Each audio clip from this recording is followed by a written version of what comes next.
안녕하십니까. 매 눈으로 세상의 흐름을 읽어드리는 Y타임스 정세분석의 주북일입니다. 지난 16년간 유럽에서 중국의 가장 우호적인 지도자로 손꼽혀왔던 앙겔라 메르켈 독일 총리가 퇴임을 앞두고 있습니다. 중요한 것은 이 메르켈 총리의 퇴임 자체가 중국과 유럽연합, 그러니까 중국과 EU와의 관계를 칼날 위에 서게 만들 정도로 엄청난 변화와 함께 위기를 가져오게 될 것이다 하는 내용입니다. 홍콩의 사우스차이나 모닝포스트는 10일 이런 보도를 했습니다. 16년 동안 집권하면서 인권 같은 이념적 가치보다는 경제 등의 실용적 가치를 중시해 유럽에서 중국의 가장 우호적인 지도자였던 메르켈 총리가 오는 9월 퇴임하게 되는데 이건 중국에게 엄청난 충격으로 다가오게 될 것이다 그런 겁니다. 자, 그러면서 중국이 메르켈 총리를 이용해가지고 EU를 중국 편으로 끌어들이는데 어느 정도 성공을 했었는데 이젠 유럽에서 가장 큰 우호 세력을 잃게 되었다. 이렇게 보도를 한 겁니다. 이 사우스차이나 모닝포스트는 이어서 인권 탄압과 경제적 반칙 행위에 제동을 걸어야 한다는 압박 속에서 EU가 노련한 심판인 메르켈 총리 없이 미국과 중국이라는 두 슈퍼파워의 싸움에 끼게 됐다라고 전망을 했습니다. 그만큼 중국을 대변해주고 보호해주는 방패막이 또는 방어막이 사라진 상황에서 중국의 외교는 상당한 부담감을 가질 수밖에 없다. 이런 의미입니다. 특히 최근에 EU 분위기가 친중국이 아닌 반중국으로 급변하고 있고요. 중국과의 관계를 전면 재검토하는 방향으로 흐르고 있는데 이 친중국 성향의 메르켈 총리가 퇴임하게 되면 이런 EU의 분위기에 제동을 걸 사람이 없어진다는 점에서 이 중국의 유럽 외교는 커다란 벽을 마주하게 될 것으로 보입니다. 자, 그렇다면 중국의 든든한 뒷배였던 메르켈 총리가 퇴임을 앞둔 상황에서 중국은 과연 메르켈 총리의 후임이 누구일지에 대해서 관심이 집중되고 있습니다. 현재 독일의 선거 상황은 앞으로 어떻게 변할지, 어떻게 될지 앞날을 예측하기 어렵다. 이렇게 말해도 과언이 아닙니다. 오늘 9월 26일 치러지는 독일 총선은 어찌됐건 16년 만에 새로운 총리를 뽑게 됩니다. 현재 차기 총리의 대결은 여당 연합 중에서 기민당의 이 아르민 라셋 대표하고 야당인 녹색당의 안나레나 베어복 공동대표가 각축을 벌이고 있습니다. 1961년생으로 만 60세인 라세트 후보는 1980년생의 41세 여성인 녹색당의 베어복 후보하고 이 차기 총리 자리를 놓고 치열하게 경쟁하고 있습니다. 지난 5월만 하더라도 녹색당의 지지도가 크게 상승하면서 이 베어복 후보의 당선이 유력시 됐었습니다만은 이 베어복 후보하고 관련된 이딴 구설수가 터지면서 지지율이 하락하기 시작했습니다. 베어복은 당으로부터 보너스 25,000유로, 한 3,400만 원 정도 되는데 이 돈을 받은 다음에 이걸 의회에 신고하지 않은 사실이 드러났고요. 최근에는 총리 후보 출사표 격으로 내놓은 책이 있는데 지금 우리는 어떻게 우리나라를 새롭게 할 수 있나 이 책이 표절 의혹에 휩싸이면서 지지율 하락을 부채질했습니다. 이런 상황에서 집권당, 그러니까 기민당과 기사연합이죠. 자, 이 집권당이 반대급부로 지지율 상승이 이루어졌는데 이번에는 또 라셋 후보 또한 구설수에 오르면서 또 한 번의 변곡점을 맞고 있습니다. 지난 7월 중순에 독일 서부 지역에 100년 만에 처음이라는 엄청난 폭우가 쏟아졌는데 집권당이 여기에 대해서 기민하게 대처하지 못했다는 비난이 쇄도를 했습니다. 자, 이런 가운데 수해 현장을 찾은 라세트 후보가 파한대소하는 장면이 카메라에 잡히면서 엄청난 비난을 자초했습니다. 또 라세트가 2009년에 출간했던 떠오르는 공화국, 이민을 기회로 이런 책이 표절 논란에 휘말리면서 비판의 도마에 올랐습니다. 지난 7월 28일 현재 독일 방송 RTL하고 NTV가 조사한 여론조사 결과를 보니까요. 이 녹색당의 베어복 후보가 19%, 3인당 울라프 숄츠 후보가 18%, 기민기사연합의 라세트 후보가 17%를 찍게 됐습니다. 그런데 중요한 건 이번 조사에서 라세트 지지율이 무려 6%포인트나 하락했다는 이야기입니다. 물론 독일은 의회에서 총리를 선출하기 때문에 총리 후보 개인 지지율이 직접적으로 총리 선출에 반영되는 것은 아닙니다만은 이런 후보의 지지도가 당의 지지도에 영향을 미칠 수 있다는 점에서 상당한 의미가 있습니다. 실제 당 지지율도 기민기사연합이 30%에서 4%포인트 빠진 26%로 내려앉았고요. 녹색당은 19%에서 21%로 반등을 했습니다. 사실 이 기민기사연합의 라셋 후보는 절대적 지지를 받는 이 메르켈 현 총리의 후광 효과를 톡톡히 누리고 있는 셈이지만 라세트 자신의 실수로 인해 가지고 그런 효과를 제대로 얻지 못하고 있다. 이렇게 보시면 될 것 같습니다. 그러니까 선거일이 다가올수록 지지율도 하락하고 있어서 이 집권 여당 연합에 비상이 걸린 겁니다. 독일 정치가 결국 당들의 연정으로 집권당이 결정됩니다만 현재로서는 도저히 누가 총리가 될 것이라고 확실하게 장담할 수가 없는 그런 상황입니다. 그런데 중국 입장에서 진짜 중요한 것은 만약 이 녹색당의 베어복 후보가 당선된다 그러면 거의 재앙에 가깝다고 할 수 있을 정도로 최악의 상황이 연출될 수 있다는 이야기입니다. 이 베어복 후보가 분명한 반중의 기치를 들고 있기 때문에 그렇습니다. 그렇다고 메르켈 뒤를 이어서 집권연합정당의 라셋 후보가 친중의 메르켈 정책을 계승할지도 주목거리입니다. 현재로서는 라세트가 친중 정책을 이어받을 것으로는 보이지 않습니다.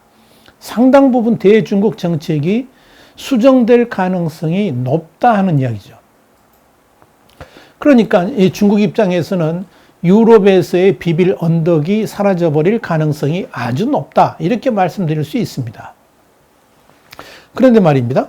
이 독일의 후임 총리가 친중 정책을 어느 정도 받아들일지에 대한 그런 여부도 굉장히 중요한데 또 하나가 있는데 뭐냐면 프랑스의 마크롱 대통령의 재선 여부도 중국의 굉장히 중요한 관심사 중에 하나다. 이렇게 사우스차이나 모닝포스트는 보도를 했습니다. 내년 대선을 앞둔 에마뉴엘 마크롱 프랑스 대통령 역시 친중 행보를 보였는데요. 현재 마린 르펜 국민전선 대표 등으로부터 강력한 도전을 받고 있습니다. 만약 마크롱 대통령이 재선에 실패한다 그러면 중국 입장에서는 메르켈 총리의 퇴진과 함께 또 하나의 비빌 언덕이 사라져버리는 최악의 결과를 맞이할 수도 있습니다. 물론 친중 성향의 드라기 이탈리아 총리도 있습니다만은 나라 자체가 프랑스나 독일보다도 작아서 영향력이 제한적일 수밖에 없다 하는 것이 사우스차이나 모닝포스트의 진단입니다. 이와 관련해 가지고 사우스차이나 모닝포스트는 상하이대 장수쉐 교수의 발언을 인용해 가지고 EU와 중국 간의 긴밀한 관계의 주요 후원자는 두 가지 조건을 갖춰야 된다 그랬습니다. 그러면서 유럽 문제의 주요 당사자여야 되고 중국을 향해서 올바른 태도를 가지고 있어야 된다라고 전했습니다. 이어서 메르켈과 마크롱은 그 두 가지 조건을 충족한다 그러면서 그렇기 때문에 이 독일과 프랑스의 미래 지도자들이 중국의 올바른 태도를 유지하거나 우호적일 기대해 보자 뭐 이렇게 말을 한 겁니다. 그러나 이런 생각 역시 그야말로 오만한 발상이라고 아니할 수가 없습니다. 지금 상황에서 그런 기대를 한다는 것 자체가 사치이기 때문에 그렇습니다. 여러분, 이 메르켈 독일 총리하고 마크롱 프랑스 대통령의 중요성은 지난 7월 5일 시진핑 중국 국가주석의 요청으로 이루어진 시진핑, 메르켈, 마크롱의 3자 화상회담을 통해서도 그대로 드러났습니다. 조 바이든 미국 정부의 적극적인 유럽 공략 때문에 올해 중국과 EU 간에 체결될 예정이었던 투자협정이 물 건너갔고 아예 EU 내에서 반중국 흐름이 강화가 되니까 마음이 다급해진 시진핑 주석이 이 메르켈 총리와 마크롱 대통령하고 3자 회담을 통해서 이런 분위기를 좀 반전시켜 보려고 시도를 한 겁니다. 이날 회담에 대해서 중국 관영 CCTV는 이 시 주석이 메르켈 총리와 마크롱 대통령한테 중국과 유럽이 전 세계의 도전에 더 잘 대응하기 위해서 전 세계 도전이라는 게 미국의 도전을 말한 거겠죠. 하여간 이게 여기에 대해서 잘 대응하기 위해서 협력을 확대하기를 원한다 그러면서 국제 문제에서 유럽이 전략적 독립성을 확보하고 그러니까 미국과 너무 친해지지 말고 더 적극적인 역할을 하길 희망한다 그랬습니다. 그리고 중국 기업들에 더 투명하고 공평한 환경을 제공해 주기를 바란다. 이렇게 말했다고 소개를 했습니다. 그러나 시 주석의 이런 외교적 시도는 거의 효과가 없이 마무리됐습니다. 메르켈 총리는 이미 퇴임을 앞두고 있는 상황인데다가 마크롱 대통령 역시 프랑스 내에서 일고 있는 반중 정서를 외면할 수가 없었기 때문에 그렇습니다. 더더욱 아무리 메르켈 마크롱 연합이라 할지라도 EU 내에서 이미 광범위하게 퍼져 있는 반중적 흐름을 되돌릴 수가 없는 상황이기 때문에 더 이상 이 친중국적 행보를 보일 수 없었던 것으로 보여집니다. 사실 나날이 더욱 파고가 높아지는 중국의 반인권적 행태에 대한 성토라든지 반칙적 행동이 난무하는 경제 현실도 더 이상 중국과 가까이 지낼 수 없다는 분위기로 연결되면서 이 중국의 외교적 고립은 더욱 심화될 것으로 예상이 됩니다. 특히 동맹 복원을 무기로 해가지고 적극적인 중국 공략을 시도하고 있는 미국의 요구를 독일이나 프랑스가 거부하기는 힘들었을 것이다. 이렇게 저는 판단을 합니다. 이와 관련해서 사우스차이나 모닝포스트는 지난 7월 베이징에서 열린 포럼에서 프랑스 대사하고 러시아 대사 간의 설전은 프랑스 당국이 독일보다 인권 문제에 더 강경하다는 것을 보여준다. 이렇게 보도를 했습니다. 당시 포럼에서 로랑 빌리 중국 주재 프랑스 대사는 자국에서, 그러니까 프랑스에서 중국이 표현의 자유를 위협한다는 우려가 일고 있다 그러면서 누구도 중국이 자신의 모델을 강요하려고 한다는 생각에 의문을 품지 않을 것이다. 이렇게 지적을 했습니다. 사우스차이나 모닝포스트는 또한 반중 여론이 점점 거세지고 있어서 이 메르켈의 퇴장 후에는 현재와 같이 EU하고 중국 관계가 유지되기는 힘들 것이다. 이렇게 생각하는 정치인들이 굉장히 많다. 이렇게 전했습니다. 사실 이 중국 입장에서 유럽은 미국을 대체할 수 있는 절대적 중요성을 가진 외교 파트너였습니다. 그러니까 미중 간의 패권 전쟁이 아무리 격화돼도 유럽을 중국이 끌어안을 수만 있다면 얼마든지 미국을 대체하는 시장이 될 수도 있고 또 외교적 상대가 될 수 있다라고 중국은 판단했다는 겁니다. 그래서 유럽 외교만큼은 시진핑 주석이 직접 나서서 독려하고 챙겨왔고요. 또 직접 유럽의 정상들을 만나가지고 유럽과의 관계 증진을 도모해왔던 겁니다.